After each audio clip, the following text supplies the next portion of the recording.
अस्सलाम वालेकुम व्यूअर्स। चाय तो हर घर में बनती है, लेकिन रिज़ल्ट हर दफ़ा एक जैसा नहीं आता। कभी अच्छी बन जाती है, कभी अच्छी नहीं बन सकती। तो आज की इस वीडियो में मैं आपको एग्जैक्ट तरीका और प्रोपोर्शंस बताऊंगी, जिस तरीके को इस्तेमाल करके और जिन प्रोपोर्शंस को फॉलो करके आप अगर चाय बनाएंगे तो आपकी चाय हमेशा परफेक्ट बनेगी। और व्यूअर्स, आज की इस वीडियो में मैं आपको एक स्पेशल सीक्रेट इंग्रेडिएंट के बारे में भी बताऊंगी, जो बड़े बड़े रेस्टोरेंट्स और चाय की जो मशहूर चेन्स हैं वो अपनी चाय में डालते हैं। जी तो व्यूअर्स, कड़क चाय बनाने के लिए सबसे पहले आपने चूल्हा जलाकर उसके ऊपर बर्तन रखना है। जौन सा भी बर्तन पसंद है, केतली भी हो सकती है, सॉस पैन भी हो सकता है। मेरा ये सबसे फेवरेट बर्तन है चाय बनाने के लिए। पिछले 22 साल से मैं इसी में चाय बना रही हूँ। इसके अंदर अब हम डालेंगे सबसे पहले पानी। मैं चूंकि 3 कप चाय बना रही हूँ, 3 मग्स, इस तरह के बड़े वाले मग्स, तो मैं इसमें 1 मग पानी डालूंगी। आपको अगर कड़क चाय चाहिए तो आपको ये ख्याल रखना होगा कि पानी और दूध की जो रेशो है वो ऐसे होनी चाहिए कि 1 हिस्सा पानी और 2 हिस्से दूध, तभी कड़क चाय बनती है, वरना फिर आपकी चाय पतली बनेगी। तो 3 कप चाय के लिए मैंने 1 कप डाला है पानी, और कप आपने वही लेना है नापने के लिए जिस कप में आपने सर्व करनी है चाय। अब हम तेज आंच के ऊपर इस पानी को बॉइलिंग पॉइंट तक लेकर आएंगे। जब ये उबलना शुरू हो जाएगा तो फिर हम इसमें चाय की पत्ती शामिल करेंगे। अच्छा, अब ये पानी मेरा जो है उबलना शुरू हो गया है। अब इस पानी को आपने बहुत देर तक नहीं उबलने देना। मतलब ऐसा अगर हो जाए कभी कि आप पानी रख के भूल गए, किसी काम से चले गए और इसके अंदर सॉल्ट्स आ गए पानी के अंदर, तो फिर उस पानी की चाय जो है वो अच्छी नहीं बनेगी और उसका रंग अच्छा नहीं आएगा। तो इसमें सॉल्ट्स निकलने से पहले ही, जैसे ही ये उबलने लगेगा पानी, तो इसके अंदर आपने पत्ती शामिल कर देनी है। तो मैं चूंकि 3 मग्स चाय के बना रही हूँ, तो मैंने 3 मग्स के लिए 3 छोटे चम्मच भरे हुए इसमें चाय की पत्ती के डालने हैं। ये 1, ये 2 और ये 3। अच्छा, ये मेरी रेशो है कि मैं जितने मग्स बनाती हूँ उतनी ही पत्ती, उतने चम्मच डालती हूँ।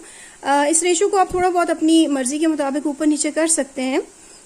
ये रेशो जो है ये ज़रा ज़्यादा स्ट्रॉन्ग चाय पसंद करने वालों के लिए है। अगर आपको स्ट्रॉन्ग चाय नहीं पसंद है तो आप पत्ती की मिकदार थोड़ी सी कम कर सकते हैं। और ये भी याद रखिएगा कि ये 1 टीस्पून जो मैंने डाला है भरा हुआ हीप्ड टीस्पून, ये मग के लिए है, कप के लिए नहीं है। जो कप होता है उसका साइज चूंकि छोटा होता है तो उसमें आप पत्ती थोड़ी कम डालें। तो मैं चूंकि 3 मग्स बना रही हूँ चाय के, जो कि बड़े हैं साइज में, उसके लिए ये रेशो बिल्कुल मेरे हिसाब से सेट है। अब इस चाय की पत्ती को हमने अच्छी तरह से इस पानी में काढ़ना है। इतना काढ़ना है कि पानी तकरीबन आधा रह जाए। खूबसूरत से इसका रंग निकलना शुरू हो गया है, सुर्ख सुर्ख सा।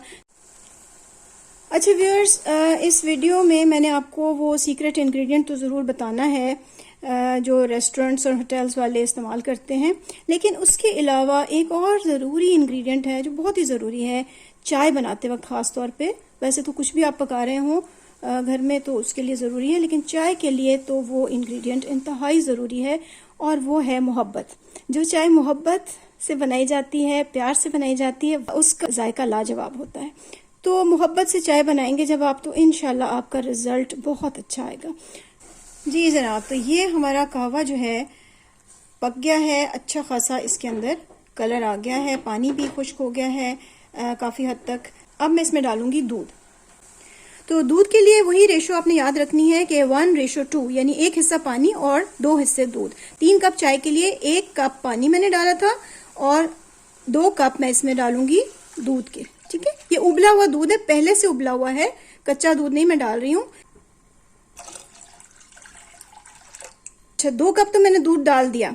तो अब ये क्या है, रेशो तो मैंने बताई थी 1:2, लेकिन ये तो मैं आधा कप और डाल रही हूँ, इसलिए कि वो जो पानी हमने 1 कप डाला था वो आधा खुश्क हो गया है। 2 कप दूध तो हमने डाल दिया अपनी रेशो के मुताबिक, लेकिन वो जो पानी सूख गया था उसकी कमी को पूरा करने के लिए उसके हिस्से का आधा कप दूध इसमें और डाल रही हूँ। अच्छा, अब दूध डालने के बाद मैं इसमें डालूंगी इलायची। ठीक है, इलायची मैं शुरू में नहीं डालती क्योंकि मुझे लगता है कि शुरू में ही अगर डाल दिया जाए तो इलायची की वो खुशबू और वो जायका नहीं रहता। मैंने ये 2 इलायचियां कूटी हैं। कूटने से इलायची का जो फ्लेवर है वो बहुत तेज हो जाता है, तो इसलिए इलायची अगर आपको ज्यादा तेज टेस्ट नहीं पसंद है तो आप या तो कूटे बगैर डाल लें और या फिर कम डालें। तो ये 2 इलायचियां सिर्फ जो मैंने कूटी हैं और मैं डाल रही हूँ। इलायची अपने टेस्ट के मुताबिक आप ऊपर नीचे कर सकते हैं। वैसे ये है मेरा तजर्बा यह है कि इलायची जब आप ज़्यादा डालते हैं तो चाय में कड़वाहट आ जाती है। तो इस पौवे के साथ मैं इसको थोड़ा सा इलायची को मिक्स कर लूँगी और अभी फ़िलहाल इसको फेंटने की ज़रूरत नहीं है। जब इसको उबाल आना शुरू होगा फिर हम इसको फेंटना शुरू करेंगे। अच्छा, मीठा मैंने अभी इसमें नहीं डाला है, वो मैं भी आपको आगे चल के बताती हूँ कि मीठा हमने कब डालना है और कैसे डालना है और क्या डालना है। जी व्यूअर्स, अब ये चाय को उबाल आना शुरू हुआ है तो चूल्हा हल्का कर दिया है। बस इस तरह से उबाल इसमें आता रहे लेकिन ये उबल के बाहर को ना आए। अब इस स्टेज के ऊपर मैंने इसको फेंटना है। ठीक है, ये फेंटना जो है ना, ये कड़क चाय का एक राज है। आपने देखा होगा ये जो ढाबे वाले बैठे होते हैं ये भी यूं उठा उठा के ऐसे फेंट रहे होते हैं चाय को। अच्छा, वो जो सीक्रेट इंग्रेडिएंट अभी बाकी है इसमें डालना, उसका ये है कि आप ज़रूरी नहीं है कि हर दफ़ा उसको डालें, लेकिन अगर हम उन होटल्स की चाय का मुकाबला करना चाहें और हम चाहें कि उस तरह की चाय हमें मिले 5 स्टार होटल्स की तरह की, तो फिर हम कभी कभार वो इंग्रेडिएंट इसमें डाल सकते हैं। ये फेंटने वाला जो प्रोसेस है ना, ये 2 मिनट तक काफ़ी है, 2 से 3 मिनट बस। जब आपको लगे कि रंग अच्छा सा आ गया जैसा आपको चाहिए था, थिकनेस भी वैसी हो गई है चाय की जैसी आपको चाहिए, तो बस इतना काफ़ी है। ओवर कुक भी करने की ज़रूरत नहीं है। जी जनाब, तो अब बारी आती है चाय में मीठा शामिल करने की और वो सीक्रेट इंग्रेडिएंट शामिल करने की जिसका मैंने आपसे जिक्र किया था। तो वो सीक्रेट इंग्रेडिएंट है कंडेंस्ड मिल्क। ये कंडेंस्ड मिल्क बहुत मीठा होता है। ये हम अगर इसमें डालेंगे तो फिर हम चीनी की मिकदार या तो कम कर देंगे या फिर बिल्कुल ही नहीं डालेंगे चीनी। तो ये जो कंडेंस्ड मिल्क है ये मैं डालूंगी 3 मग्स के लिए 3 टेबल स्पून्स।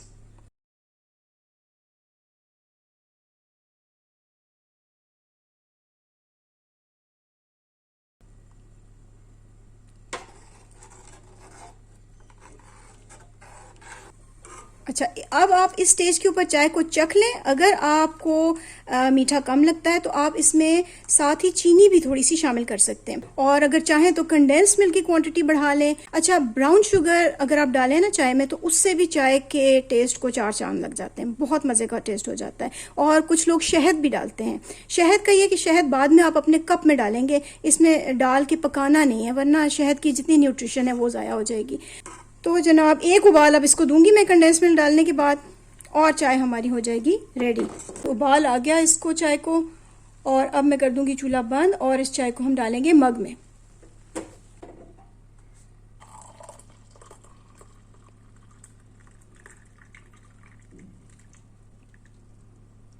और मुझे उम्मीद है कि जब आप भी इसी रेसिपी को फॉलो करके ये चाय बनाएंगे, साथ ही मोहब्बत का इंग्रेडिएंट भी शामिल करेंगे, तो आपका रिजल्ट यकीनन अच्छा आएगा।